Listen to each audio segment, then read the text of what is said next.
For the residents of the small Camden, New Jersey neighborhood of Kramer Hill, the morning of Tuesday, September 6, 1949, was a day like any other.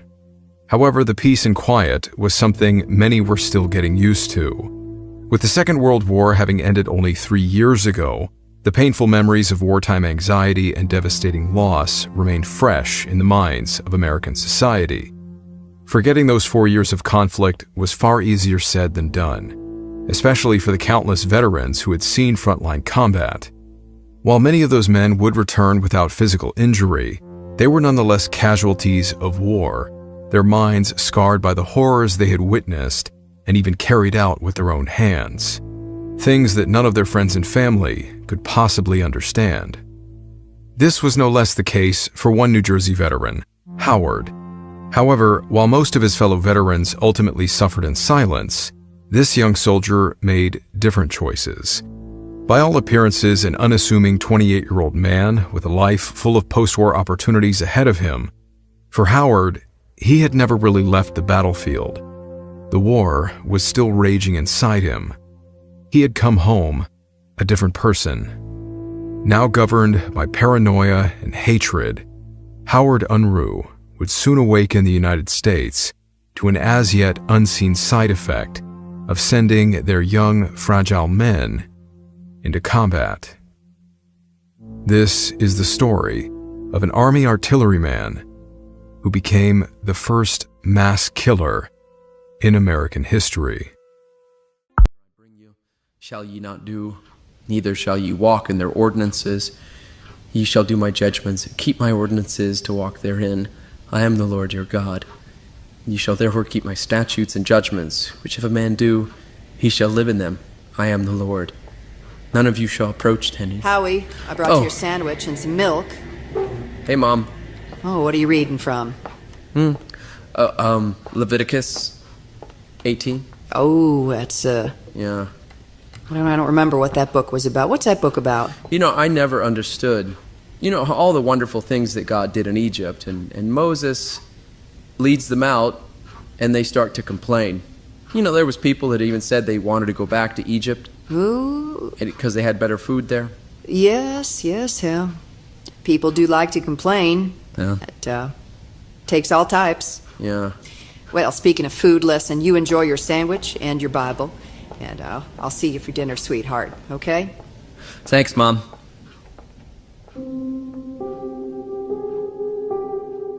Born in Camden, New Jersey on January 21, 1921, to parents Samuel Unruh and Frida Vollmer, young Howard's upbringing was, on the surface, relatively normal. In the aftermath of his parents' divorce, Howard, alongside his younger brother James, were left to be raised by their single mother. Without a father figure in his life, Howard became very close with his mother, with whom he regularly attended church services at their local parish. The Unruh household was one of devout Christianity, with Howard in particular displaying a keen interest in the Bible's teachings. When he wasn't nose-deep in scripture or various other books, Howard spent his teenage years building model trains and collecting postage stamps.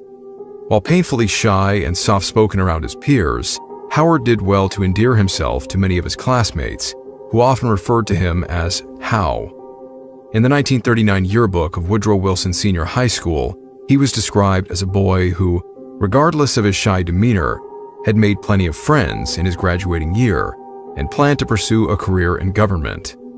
Despite finding acceptance among some of his fellow students, Howard was occasionally the subject of teasing and ridicule, often called a mama's boy on account of his plainly close-knit relationship with his mother. To the untrained eye, Howard Unruh was a normal, generally unremarkable young man, if not a bit quirky and socially awkward. However, beginning from his childhood, there were indeed indicators that Howard was not an atypical child. In the early years of infancy, Howard was beset by significant developmental delays that kept him from walking or verbally communicating for the first 16 months of his life. As a toddler, he would also endure a lengthy period of toilet training, taking far longer to learn the task compared to most other children his age. What was more worrisome, however, was that Howard would also experience dramatic mood swings, going from periods of neutrality and happiness to intense sadness and anger without any clear indication as to why. While these symptoms by themselves don't necessarily earmark someone as being dangerous, for Howard, they began to culminate into something much darker. As Howard grew into his teenage years, he began to experience strange desires, urges even he knew weren't normal for boys his age. While his peers were going through the usual norms of puberty, developing adolescent crushes on their fellow classmates, Howard began to feel similarly intense emotions towards his own mother. Howard wasn't ignorant of the fact that what he felt was wrong, even an evil thought. And yet, despite his best efforts to restrain his unnatural feelings, at the same time he felt a burning resentment growing towards his mother, jealous of the affection she showed towards his little brother James. As the 1930s drew to a close, the emotional turmoil brewing within Howard seemed to mirror the growing conflict in the world at large. By the time he would graduate high school in 1939, Europe was at a boiling point, once again on the brink of war, the armies of France and Britain mobilizing to meet the encroaching threat of Nazi Germany. Only a few months later, on September 1st, the Second World War would officially begin, as German soldiers marched into Poland. 2 years later, in December 1941, the determined neutrality previously enjoyed by the United States was brought to an abrupt end when its Pacific Fleet was reduced to burning ruins by a Japanese attack on Pearl Harbor.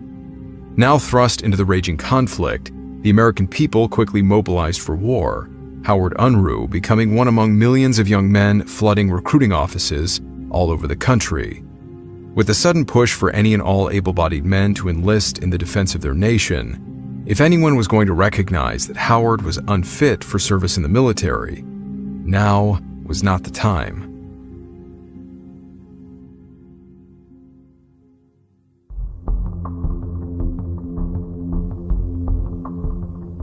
Enlisting in the Army in October of 1942, following his basic training, Howard Unruh found himself in the ranks of the 342nd Armored Field Artillery, a machine gunner aboard one of the unit's mobile artillery pieces.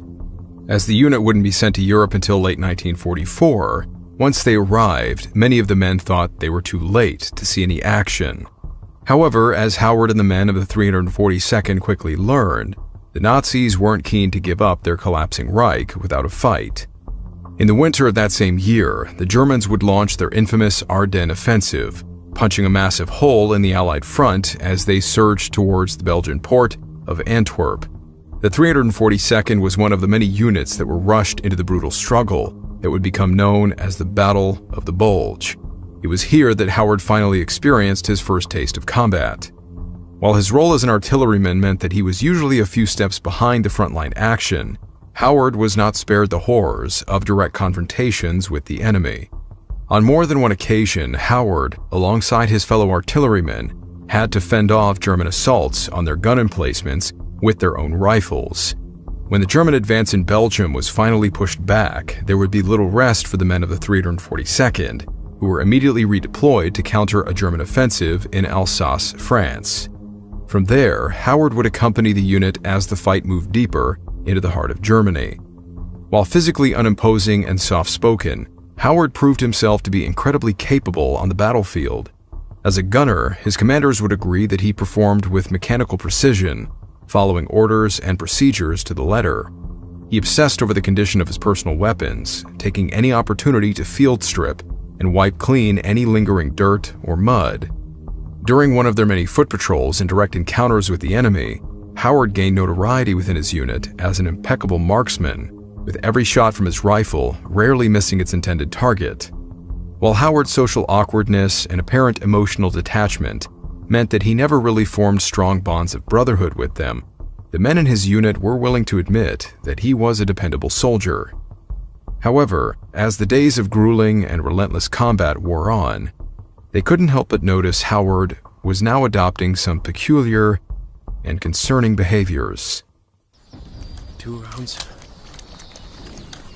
Or torso. Left. Temple.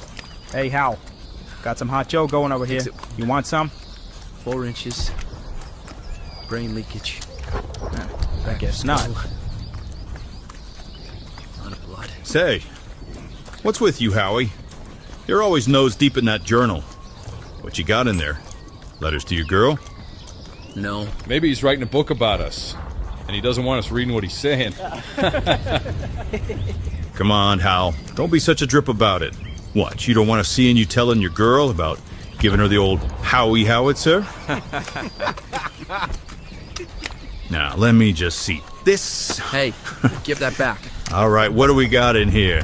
I said give it back. Hold on, Hal. I just want to see what's going on in that head of yours. What the... Howard. What the hell is this?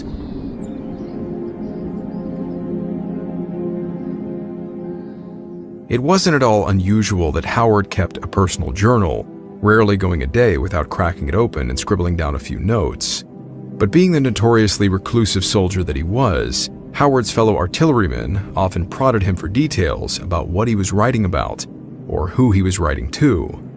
And one day, after finally getting a glimpse at Howard's closely guarded writings, even the battle-hardened men were taken aback by what they read. The men of the 342nd Field Artillery were by no means strangers to death and violence. They were surrounded by it on a daily basis. Over the course of the war, however, they now realized that Howard had maintained a catalog of every single man he had personally killed, and with alarming detail. Under each listing, he marked the method, time, date, and location of the kill before going on to describe in visceral, gory detail the mangled condition of the corpses. For most soldiers, killing the enemy was simply a part of their job, a necessary evil they needed to emotionally harden themselves against if they were to survive. In stark contrast, Howard seemed to be relishing the war's unrestrained slaughter, developing an intimate fascination with the act of killing. As this darker aspect of his personality became more and more pronounced, so too did the growing sense of unease against the unit's men who had to sleep next to him. Everyone was hoping for the war to end soon, but no one was quite sure if Howard felt the same.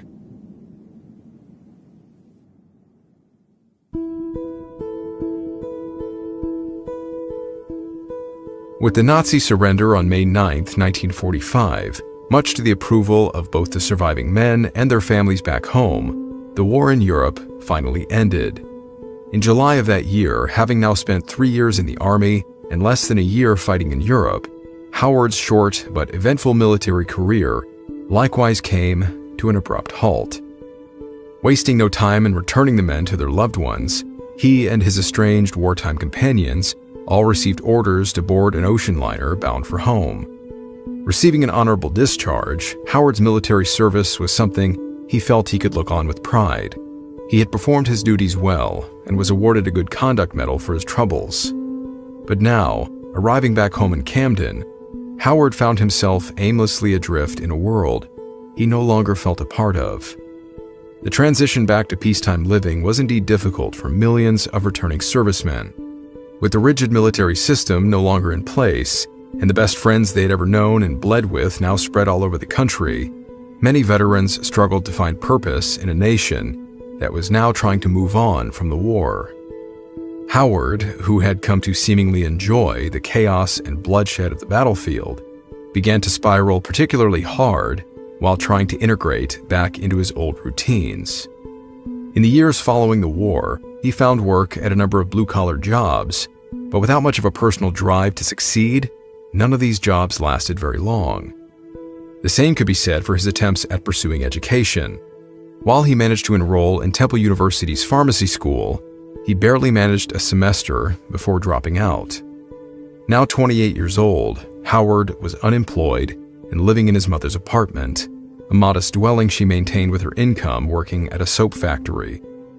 In his post-war stupor, Howard never attempted to help his mother with the finances, instead spending his days wandering about town and attending church services, something he did more often than once a day.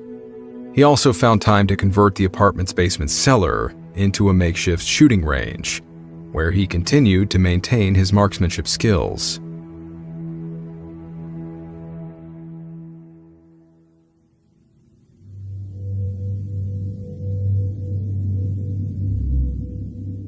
In the conduct of his usual routine, Howard was also beginning to develop an ever-growing hatred for a number of members of the Kramer Hill neighborhood. This resentment was part of a developing persecution complex. Howard was now much more short-tempered and a bit of an abrasive character. As with his peers in the military, he was not exactly well liked by everyone in his hometown community. But in Howard's mind, it was more than that. Perhaps onset by the wartime environment and the many deadly encounters with enemy soldiers, Howard had started to convince himself that even minor disagreements and run-ins he had with community members were akin to personal attacks against him, and few neighbors provoked Howard to anger, quite like the Cohens. Maurice and Rose Cohen, a middle-aged couple, owned and lived above the neighborhood pharmacy. They were also the landlords who rented the second upstairs apartment to Howard's mother. It didn't take long for Howard and the couple to start butting heads, Howard for one becoming annoyed by the Cohens' many requests to turn down his loud music. The Cohens also weren't fond of Howard's frequent use of their side gate, which offered easier access to the street. In order to reach the gate, Howard would often trample through their private backyard space, what they considered an unwanted trespass onto their property. Each time they addressed the matter with him, seemingly just a small annoyance to the Cohens, it made Howard begin to hate them. The festering hatred went hand in hand with overwhelming paranoia, telling Howard that people were saying things behind his back in order to tarnish his character. Of course, the reality was that people didn't really think much about Howard. He was just another unremarkable war veteran seen wandering about town. Despite this, similar to his wartime habits, Howard began to create a list, detailing the names and perceived offenses of all those who had wronged him. Of all the names and petty grievances cited, there were a select few that stood out, marked by Howard for retaliation. There was the shoemaker, who buried trash too close to Howard's property; the barber, who supposedly put dirt in a vacant yard, clogging pipes and causing Howard's shooting range to flood; some unknown boy who had stolen Howard's electricity in order to light Christmas trees he sold on the street corner. Of all the names recorded, however, Maurice and Rose Cohen were the most hated of all. It certainly didn't help matters that Howard supposedly overheard Maurice, in a hushed conversation with a customer, calling Howard a homophobic slur. The spreading of such rumors only worsened Howard's paranoia, who was also convinced that the nearby tailor and his son were spreading similar stories about him. The spiteful words hurt Howard, not only because they could damage his public reputation, but because they were true. Howard Unruh was indeed a gay man. To live as such in the 1940s was to keep half of one's life in the shadows. America at the time was a society that not only shunned homosexuality, but considered it illegal. And being a devout follower of the Christian faith, on top of all the psychological fallout of being a combat veteran, Howard's mind was further torn between the divided nature of his flesh and his spirit. Following his usual service attendance on Sunday, the following day, September 5th, 1949, Howard spent several hours installing a new gate for his apartment's backyard entrance. Once finished, he then took a drive over into neighboring Philadelphia. He was going to see a man with whom he had been having a weeks-long affair, the two deciding to next meet in secret at the 24-hour family theater to watch an evening film together. However, traffic delays set Howard back, causing him to arrive at the theater long after the time they'd agreed to. Unable to contact him, Howard decided to wait, sitting in the auditorium long into the night, hoping that his date would eventually show up. He never did.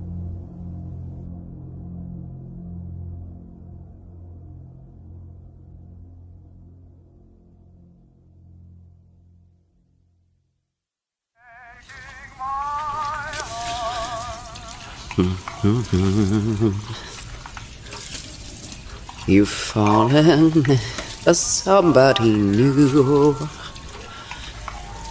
It isn't too easy believing.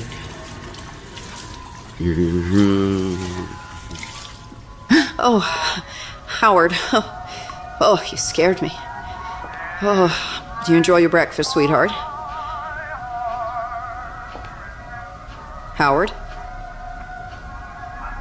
Howard? Howard, sweetheart, what are you doing? Howard. Howard? Howard? You're scaring me. Please put down the wrench.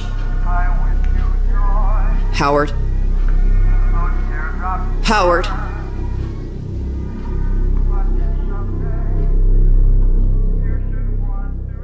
Feeling dejected, Howard returned home in the early hours of September 6th. To make matters worse, he then discovered that the gate he had painstakingly installed earlier had been taken down. The gate, what he viewed as a definitive barrier between his own safe space and the outside world that he knew hated him, had been ripped away. On seeing this, something in Howard's mind snapped. He saw the faces of everyone who had wronged him, especially Rose and Maurice Cohen. Surely, they were to blame for this. Howard seethed.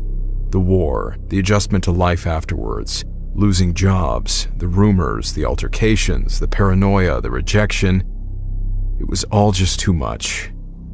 A long-suppressed rage had now become thoroughly unhinged, and his mother would be the first to find out. Around 8 a.m. on September 6th, Howard's mother, Frida, was in the kitchen, cleaning up the dirty dishes left by her son after finishing breakfast. Sensing a presence looming behind her, she turned to find Howard staring at her intensely, his eyes cold and transfixed. Clenched in his white-knuckled fist was a wrench. Howard approached his mother. He looked possessed. She was terrified, frozen in place, watching as her own child raised the weapon high above his head. But the blow never came. Now pleading with her son, Frida could see the conflict in Howard's eyes. He couldn't bring himself to do it. Seeing her moment to escape, convinced that her son had finally reached a breaking point, Frida ran from the kitchen, taking refuge with a nearby neighbor, leaving Howard alone in the apartment. As she began frantically explaining to the neighbor about what had just happened, they suddenly heard a series of gunshots. Knowing what was happening outside, Frida Unruh fainted. Arming himself with a semi-automatic Luger pistol, extra ammo, and a tear gas pen, Howard proceeded to continue fighting a war he had never really left. In his deranged mind, his unarmed neighbors were nothing less than enemy soldiers. After missing his first series of shots taken at a nearby bread delivery man, Howard marched into the shoe repair shop where he confronted the 27-year-old cobbler, John Pilarczyk. Without a word, Howard shot John in the chest, the man collapsing as a young boy ducked for cover behind the shop's counter. Standing over Pilarczyk, Howard fired one more into the man's head, killing him instantly. From there, Howard left the shop, his next unfortunate targets located only one door over. Stepping into the barber shop of 33-year-old Clark Hoover, Howard found the man trimming the hair of 6-year-old Oris Smith. The boy's mother sat watching on a nearby bench. As Howard raised his pistol, Clark instinctively moved to protect the young child, placing his body in the path of the bullets soon to come. His heroics, however, would be in vain. Howard's first shot struck the boy in the head, the following shots hitting Clark, the two of them tumbling to the ground. Howard then lowered his weapon, paying little attention to the screams of Mrs. Smith as he made his way back out onto the street, the neighborhood now becoming aware of the unfolding massacre. As he calmly walked to his next target, Howard fired at whatever movement he saw, including behind windows. He fired several rounds into the glass of an upper apartment and the front facade of a tavern. He reloaded his weapon, his cold eyes now staring at the front door of Rose and Maurice Cohen's pharmacy. Before he could make entry, 45-year-old insurance man James Hutton exited the pharmacy, freezing in the doorway as he was confronted by the appearance of a disheveled-looking Howard holding a gun. Howard politely asked if Hutton could step aside. However, the stunned man seemed too frightened to move. Howard, with total indifference, raised his Luger and shot the man, then stepping over Hutton's lifeless body and into the pharmacy, where he laid eyes on his primary targets. Rushing up the stairs, he saw Maurice and Rose Cohen sprinting towards their upstairs apartment.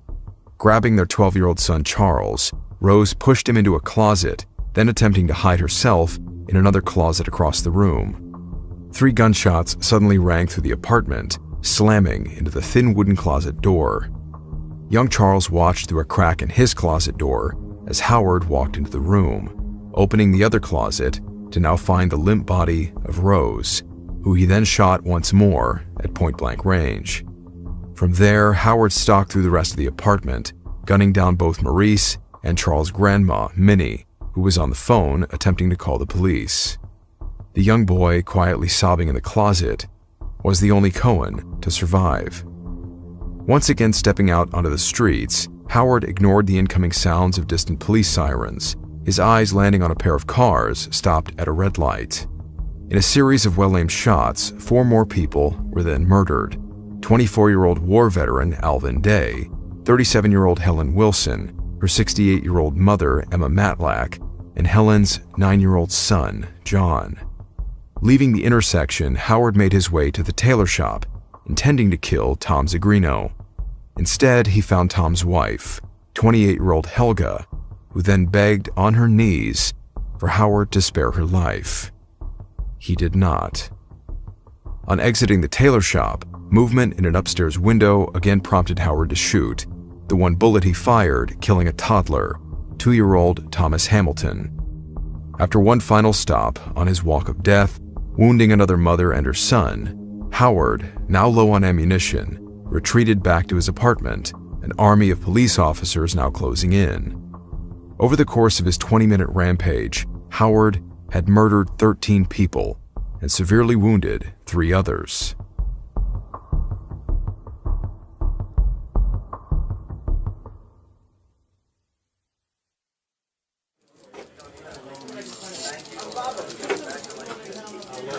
Come on, pick up.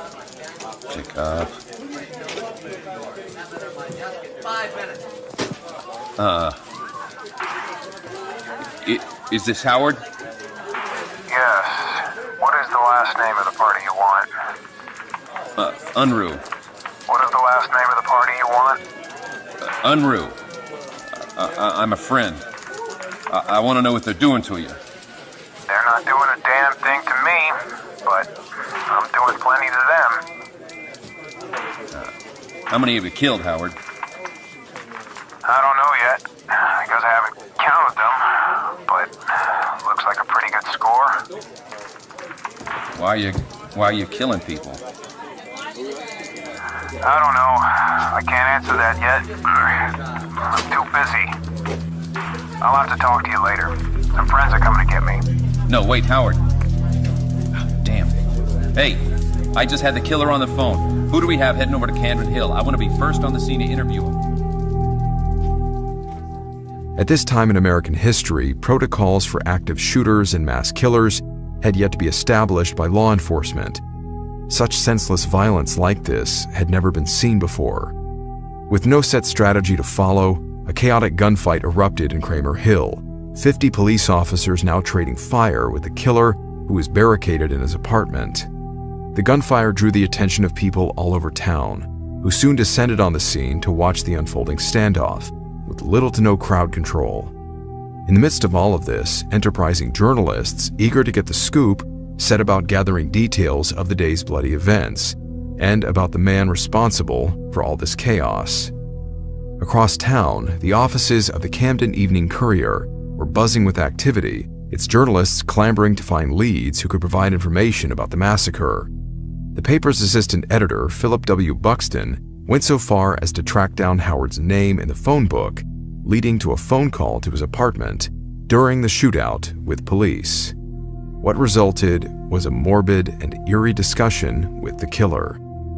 During the brief conversation, often interrupted by gunfire, Howard told Buxton that he didn't know why he was killing people, though he had amassed a good score by the looks of it.